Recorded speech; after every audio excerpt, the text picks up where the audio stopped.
If you own a lawn and landscape company in the United States, you've got to join the National Association of Landscape Professionals, NALP. What is NALP? Find out in this interview. And if you're already a member of NALP, check it out where I interview NALP CEO Britt Wood about why NALP has branched away from the GIE+EXPO to start their own show called Elevate, which starts this September. NALP's take on sustainability and government affairs, just what is going on in California with battery-powered landscape equipment laws, how you can use the collegiate landscape competition for recruiting, and much more. We weren't getting the leads that I knew we could. We weren't getting the right leads. What started happening is that our leads are more qualified. Our sales have probably gone up by about 10 to 15% a year.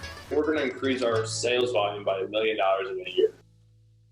Hey everyone, Jostes here, and welcome to the Landscaper's Guide podcast. If you're new to this show, it's all about helping the green industry grow with sales, marketing, and leadership ideas. Check out the full transcript of this interview at landscapersguide.com/podcast, where we have links to some of the things we talked about and some incredible free gifts to help you grow your lawn and landscape company with marketing. Check it out, landscapersguide.com/podcast.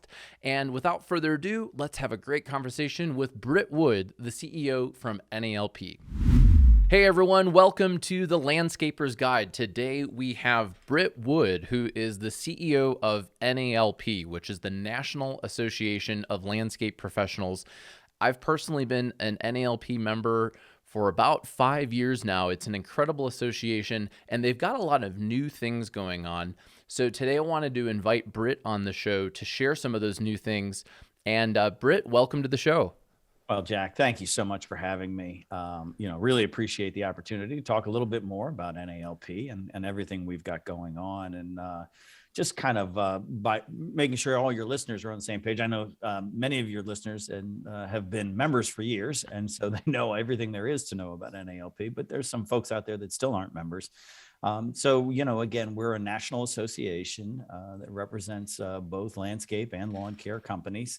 And, really we provide several different services, whether that be education, mentorship, government relations is obviously something that we do that really nobody else does, as well as just trying to be a resource for the industry as a whole. Well, one of the things I wanted to hear a little bit more was about the mentorship aspect of NALP, because I know in my own business, I'm in a mastermind, I have a business coach, and I have some people who are really mentors to me that have been through challenges that I've been through before.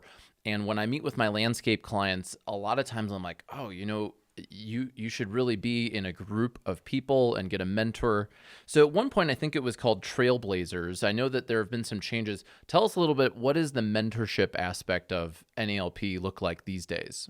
Right, Jack. And you're absolutely right. It was formerly known just as the Trailblazer program. And what we've kind of modified it, a little bit of a rebrand, is the Navigate program. Because really, in essence, it's designed to help people who are, newer to the business really navigate their way through some of the, the flips and turns that everyone encounters when they run a landscape or lawn care business.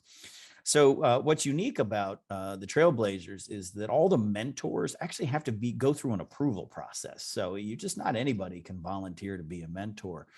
There's a pretty strict approval process, and that approval process actually ends and is finalized by our board confirming someone as a Trailblazer. So they're very well vetted. And the goal behind this is that when you become an NALP member, you have the opportunity to get paired up with a Trailblazer.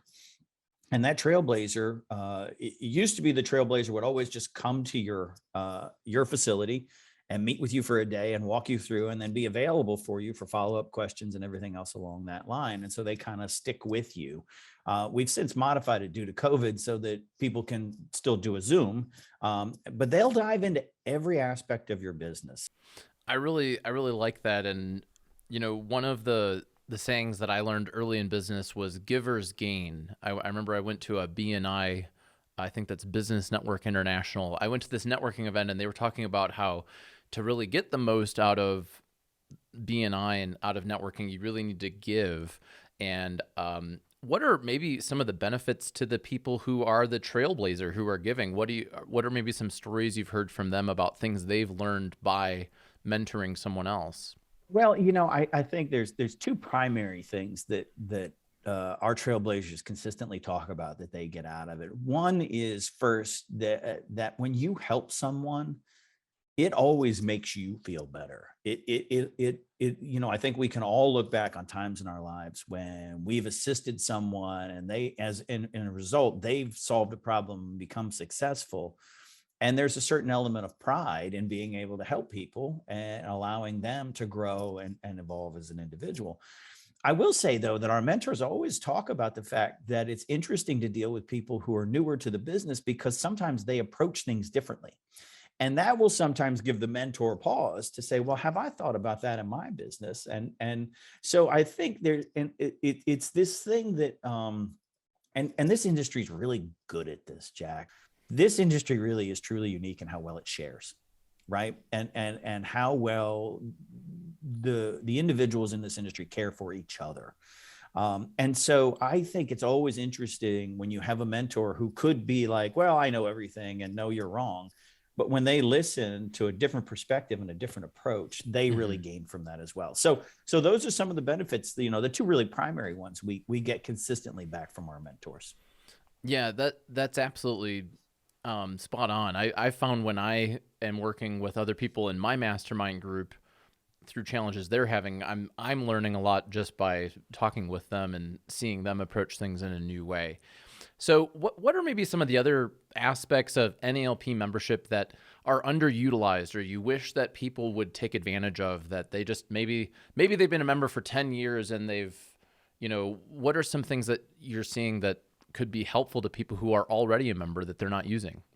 Well, and there's so many different flavors to that, Jack, because, as an individual, and I know you get this just in your business, sometimes people get myopically focused on one thing. And so they utilize the association for that. I mean, we have an extensive array of training programs that we have that are available to folks and that really are designed to help you grow your team. So, but the other thing that I would say is that, in many instances, people are turning a blind eye towards advocacy and government relations and being informed about what's going on in their world and also getting engaged in that. I think sometimes, and this is typical of any industry, but, we really want to encourage the folks in this industry to get engaged because you do make a difference. And many of the things that are happening to our industry that are adversely impacting it from a legislative standpoint are happening in the states.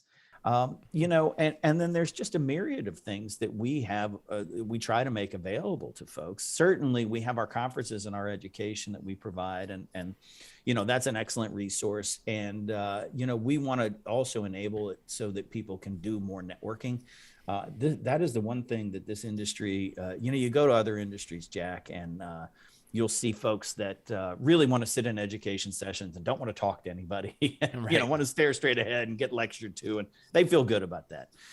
This industry, our part of what we're struggling with and we're challenged with is creating educational opportunities that benefit people, but also allow them the opportunity to network. So you're going to see us look at more and more ways to do networking better.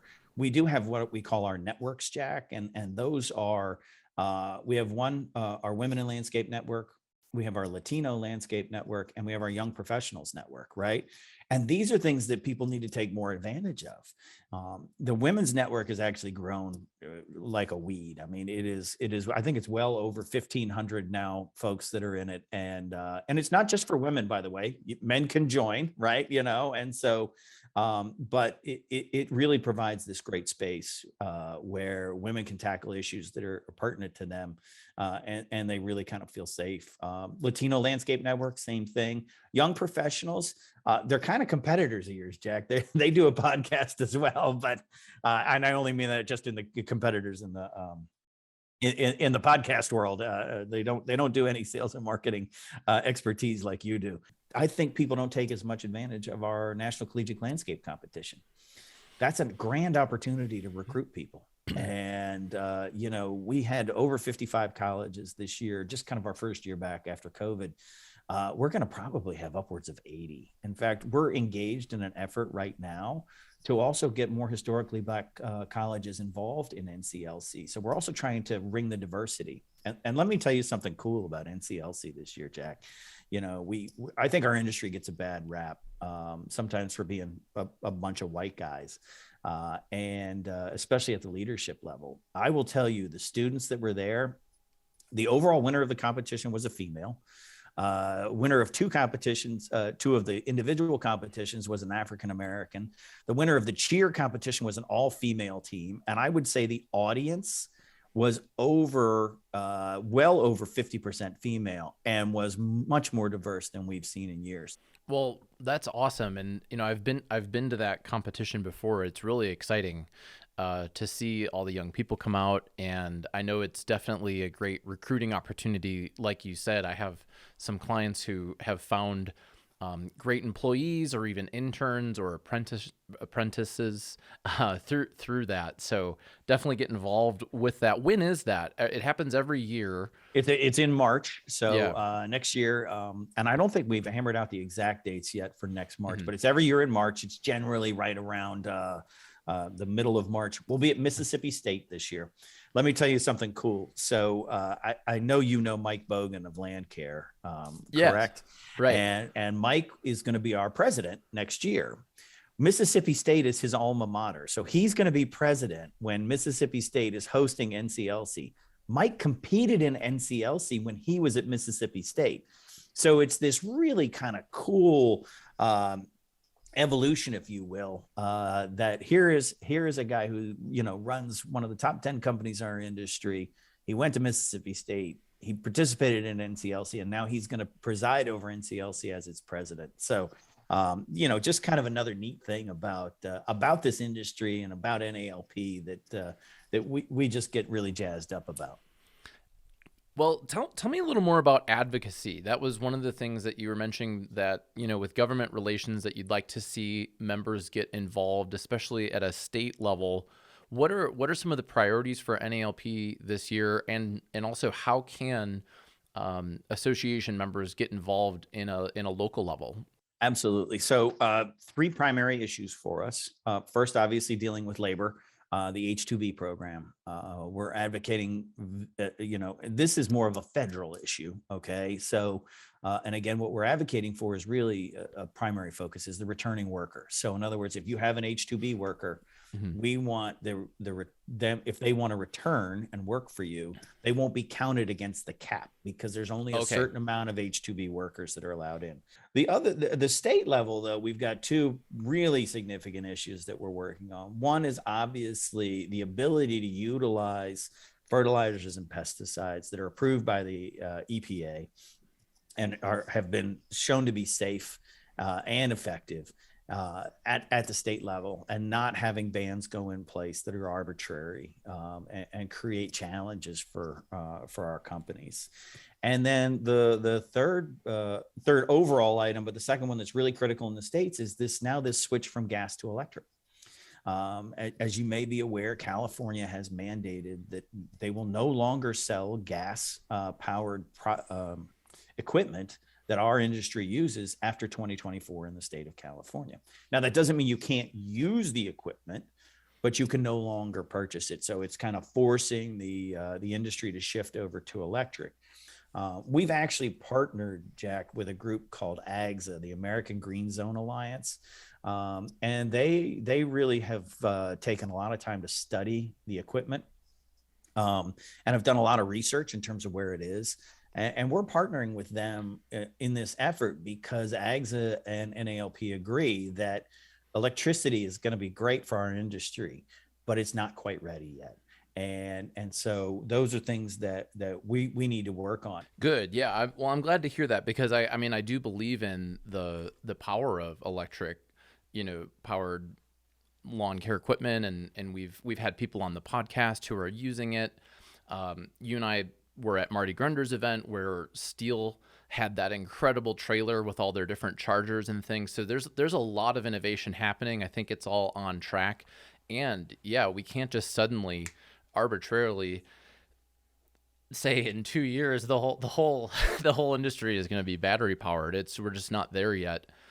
Yeah, So, and we want to do what also the auto industry got, which the auto industry got a lot of incentives in order to switch, and we want to do the same thing for our industry, and that's really where AGSA comes into play. AGSA really is a big proponent of, look, if you're going to make people switch, and we want to take as much time as we can, but darn it, governments, if you want this to happen, you got to help people, because you don't want to put small businesses out of business because they can't afford the equipment. So.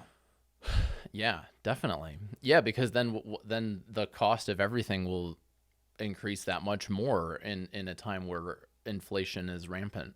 Yeah, well, and Jack, you deal with this, so I'd love to get your perspective on it. But you think about passing on price increases that would be substantial to customers, and how would landscapers go about that? I mean, you think about our friends in California. We were unable to stem the tide there. But as you think about that from a sales and marketing perspective, what is your kind of take on, hey, we're going to deal with a 30% price increase here. How do we best explain that? And through a sales and marketing mode, what do we do there? I think in sales and marketing around pricing is just being honest with people. And on the construction side, right? Many people have never hired a landscape construction company, and they may only do this once or twice in their life. So one of the things that we do with our clients is help them build pricing pages or pricing guides that help them understand, hey, a front yard refresh is going to range from here to here. A backyard starts here when you add an outdoor kitchen, and so on. Here are the things that impact the pricing. So we already do a lot of education around how much things cost. As far as these price increases, though, customers watch the news. They see what's happening in California. They're definitely aware of the price of gas, right? So, Yep. So they already know these things. But I think there's a certain point where, I don't know, like, how much can we all just keep increasing our prices? There's got to be a cap at some point. And I had a client on the podcast who increased their labor wages 30%.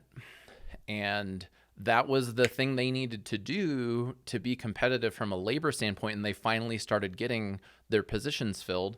And they just went to their clients, their new clients, all in their estimating software that day. They changed the cost of goods sold for the line items for labor went up 30%. And then for contracts they already had, they kind of just needed to eat that cost. But for their maintenance, they did increase. So that was just from the labor side. And then there's the gas. I see people doing fuel surcharges. I don't know what I would do if I were a landscaper in California and suddenly had to invest in a whole new fleet of equipment and vehicles and chargers. How are you seeing people handling it? Well, I think the interesting thing is right now it's very specific. So, it is large publicly traded technology companies that are insisting on all electric equipment, so they can kind of afford it. So a 30% hike for them is like, whatever, no big deal. They prefer that they have this label. I think your example though of your client that raised labor costs 30% may be a good model for people to think about in terms of how they articulate the cost to their clients, right? I think the other thing is what's triggering in my mind based on just this conversation and some prior conversations is start talking to your clients now, right? Start saying, hey, look, we're going to have to make a switch. We want to be responsible. We Right. want to do this, but you need to understand it comes with a significant cost to us, and that we're going to look to increase some of our prices just based on this conversation. Like I said, and others, I think a really important thing for people to do is to be open, to be honest, and to be get ahead of the game, right? Don't just wait, right? Well, yeah, and I mentioned this in another podcast. I've mentioned it a few times. One of the things I learned early on in my career is bad news gets worse with age, right? So I think the sooner you let people know that there's a delay in a timeline or a shortage of material, or in this case, that these changes are coming, because the average homeowner might not be aware that all of these things are coming. I also think there are many clients, people I know who use battery powered equipment already, and they have clients who are willing to pay more for that. There are many people who would pay more for a company that is environmentally friendly, or we have clients who do sustainable landscapes or different things like that. And I have a client who does organic lawn care, right? And he's already 30% more, and many of his clients are willing to pay that. So I think there will be people willing to do it, and getting the word out about the cost of those things earlier can definitely help. The next thing I want to chat with you about is Elevate. So, for the past 5 years, except for the 1 year it didn't happen, I've been going to the GIE+EXPO, the Green Industry Expo, and NALP's landscapes was there. It was kind of done together. It was super confusing, I have to say. When I was getting started in the industry, there were so many things to remember. NALP, GIE, landscapes, all these things. And I think that also kind of contributed to the reason why you ultimately decided to start or break away the show from that show. Can you kind of just clarify what's going on, and also what's going to be great about Elevate? Yeah, no, I'm more than happy to. And Jack, honestly, you're not alone. And I think everybody experiences that. GIE, first of all, is a massive event, right? So it's enormous in scope and size. And there was a great deal of confusion about where is NALP, wait, landscape, what's landscape versus GIE, et cetera. Certain people would tell me that, well, I was over at GIE and I never even knew you guys were over here. And so, I think a lot of that led to the idea of changing.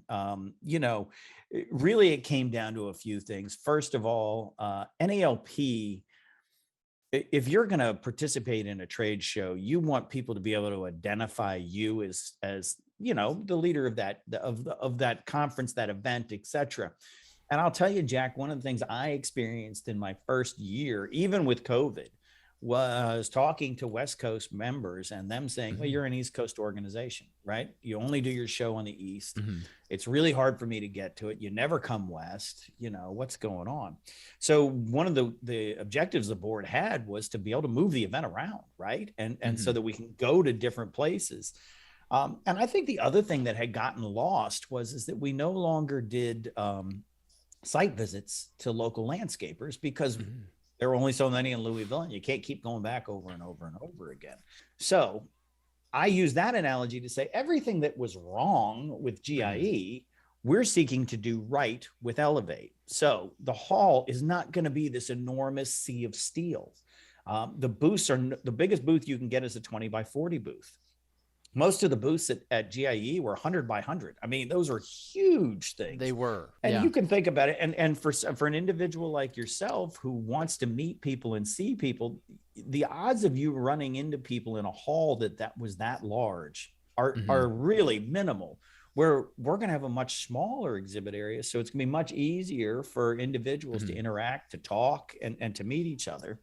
We're also going to, so the hall will not be open when we're doing educational sessions because we want to make sure that the educational sessions are attended and valuable.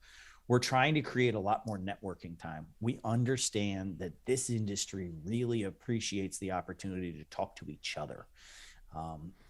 And so you're going to see a balance on that. But we also want it to be really fun.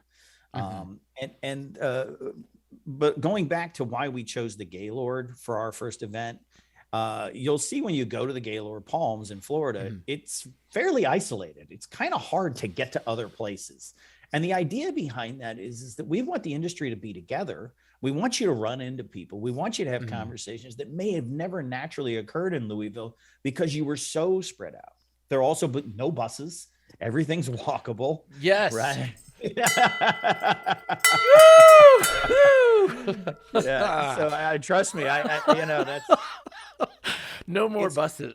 No more buses, but it's a huge thing, right? Okay. And I mean, I love that logistic of this because going to the GIE was this big production of where do you stay and then you spend a couple hours riding around on the shuttle, and then it was enormous. It was great. I mean, I met a lot of really great people there, and I definitely appreciate what that show was, and I'm excited about Elevate. I think everything you said sounds great, and the field trip aspect of it really sounds cool. So this year it's in Orlando, Florida, and I think you've already where are the next few? So we'll be in Dallas, Texas next year, and then we'll be back east with Charlotte, North Carolina, and then we'll be in Phoenix, Arizona in 2025. So we continue to, and the challenge when you start a new show is that people, as you can tell, we're booking this 4 years out now, 4 or 5 years out. And so we were challenged to get a good location in the West early on. So Dallas is as west as we can get at this point. We're going to come back east, and then we're going to go back to Phoenix. And we're excited about that. And like I said, the opportunity to have different state associations even get more engaged. We immediately, when we booked in Florida, we reached out to all 3 Florida state associations. We've reached out to Texas already, had good conversations about them engaging in this show. Because the last thing we want to do is come into a state and adversely impact the state association because they run their own trade shows. And so the goal here is to work with the state associations to ensure that they have every opportunity to get engaged, and that it can be a benefit to them and their membership base as the show arrives. Well, that really sounds great. And we can learn more about that on the NALP website, landscapeprofessionals.org/elevate. So check that out. Well, thanks so much again for coming on the show, Britt. And everyone check out NALP. If you're not a member, it's an incredible association. And if you are a member, think about some of the things we learned today about how you can become even more involved if you aren't already. Thank you. Well, that was a really great conversation. I definitely recommend that you check out NALP at landscapeprofessionals.org. Connect with Britt Wood on LinkedIn. And hey, when I first heard that Elevate was branching out from the GIE+EXPO, I was kind of bummed. I was like, I've been going to the GIE+EXPO for years. But after talking with Britt and hearing what the association is doing, I'm really excited for Elevate. I'm definitely going to be there. If you're going, connect with me. Connect with me on Instagram or LinkedIn. Send me an email, jack@ramblinjackson.com. I hope to see you there.